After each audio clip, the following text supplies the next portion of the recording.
what are we up to now? Alright, I've been working all morning, grouting. Yep. I've made it a bit more watery than normal, only so to fill in my little mistakes that I've been making along the way. You making mistakes? Yes, I make mistakes. My technique might not be perfect, but it works for me.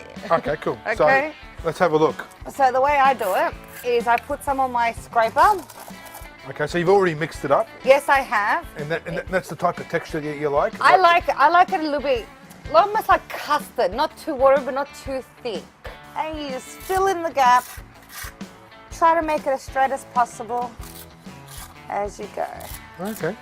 I'm gonna let it dry for an hour, Yep. and then I use something like this, which is like a coarse sponge. Okay. I like this because it's got a handle.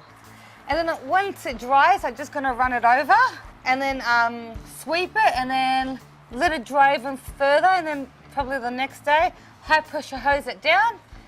Bump your uncle, it's done. Cool. Well, we'll come back to when you finished all that, Yes. and we'll have a look at it. But in the meantime, Costa is about to start doing the balustrading and the edging. Yes. So I'm going to have a chat with him to see how that's all done. Mary does all the hard work, Well, and you do all the easy work. it depends, you know. I like to be the Mr. Miyagi to, you know, Danielson. Okay. Well, this is Costa. This is Mary's husband.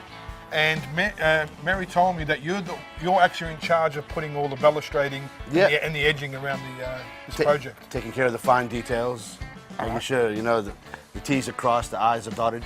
Okay, that cool. sort of thing. So explain to us, what are we doing here? All right, well, Because I've just noticed that you got these bolts here. yeah, well, we originally tried to put the bolts, put the future wood on the side here with the bolts. However, because the concrete's so old and so porous, when we put the bolts in, the concrete started cracking.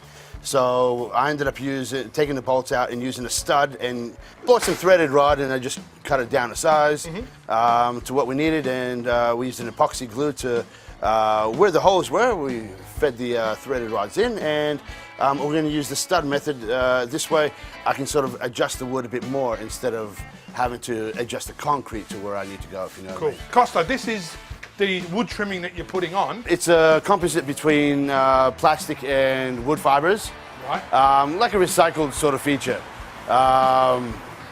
Instead of buying new wood, this is more like a reclaimed timber, offcuts, and then they're shredded down, mixed with the plastic, and comes out nice, and you know, it keeps its shape. It doesn't deteriorate. It holds with the weather, and we don't even have to paint it because it comes already impregnated with the color that we chose.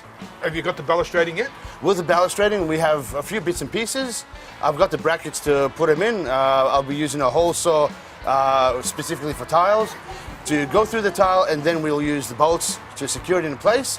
The post will go on top of the brackets, a few bolts on the side, and then we have also another future wood to go on top, which will also act as a handrail. Right, okay, cool. Well, the next time we come and see you guys, that part should be done, right? Very close to it, yes. Okay, well, we'll be back.